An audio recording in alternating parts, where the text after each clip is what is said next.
Ребята, всем привет!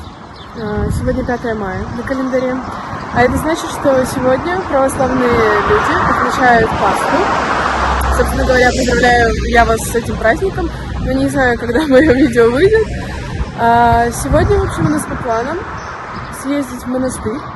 Честное слово, пока что я не выучила еще название этого монастыря, но он находится недалеко от Искали, где-то примерно километров 20, поэтому хочу вас взять с собой, показать это место.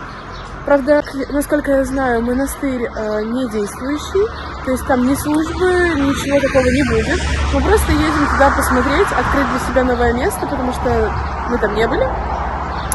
Ну и просто отметить так Пасху немножко. Так что поехали со мной.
Добрались до места. Название монастыря Булуша, но это турецкое название. А вообще оригинальное, так скажем, название Панагини Тучнил, если я правильно произнесла. Построен был в 12 веке, но является недействующим в связи с войной, которая была в 1970-х годах здесь. Вот. Очень мало, на самом деле, здесь действующих православных церквей. На самом деле, тоже достопримечательность очень удивительная. Монастырь Панагия Тахнио датируется XII-XIII веком. Монастырь в прошлом имел две иконы Девы Марии. На более старой была надпись «Богородица из Тахниотиссы», а на более новой «Богородица из Техниотиссы». Внутри, в куполе и арках можно найти следы фресок, которые я вам показываю на видео. Гробница в северной стене является могилой основателя.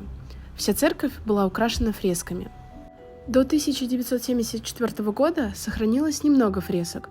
Ну а после 1974 года, когда началась война между греческой стороной и турецкой, эти фрески были безвозвратно разграблены. Также стоит отметить, что иконостас храма был вырезан из дерева. Согласно записи, иконостас был сделан на средства настоятеля монастыря Дионисия в 1754 году. К сожалению, в 1974 году иконостас тоже был разрушен. 3 иконы из монастыря Богородицы Тахнио были спасены и переданы Византийскому музею. Эти иконы – Распятие, Христос и Крещение Христа. Эти иконы датируются XVI веком и сегодня находятся в Византийском музее фонда архиепископа Макариоса III.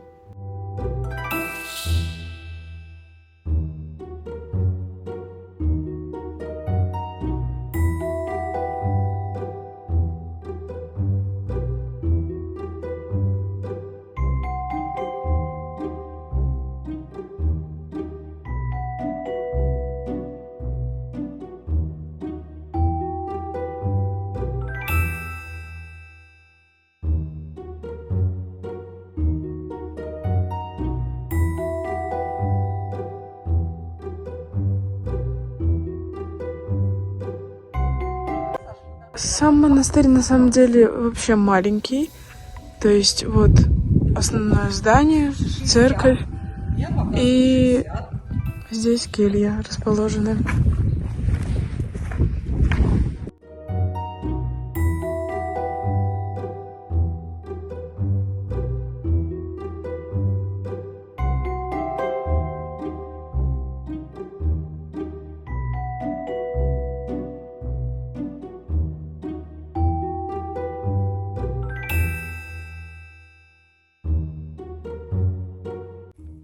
Посмотрите, что мы нашли. Шкуру змеи. Прямо при входе здесь.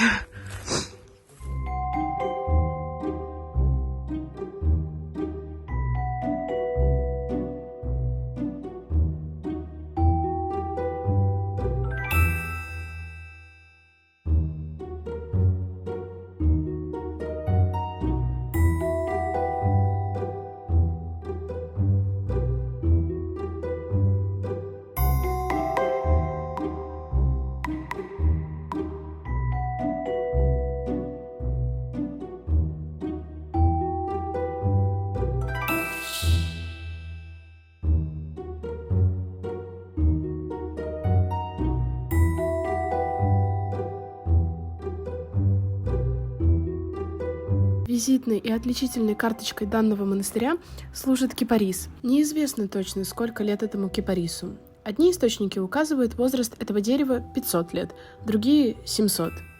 Кипарис действительно очень древний и гигантский. Еще стоит упомянуть, что местные жители говорят, что в кипарис попала молния, и от этого он так наклонился. За деревом также есть источник с водой.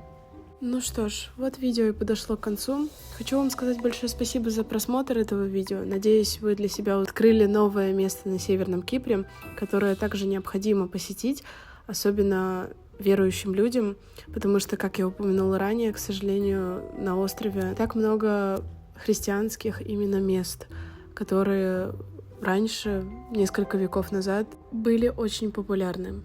Подписывайтесь на мой канал, ставьте пальцы вверх, и увидимся с вами в следующем видео. Пока!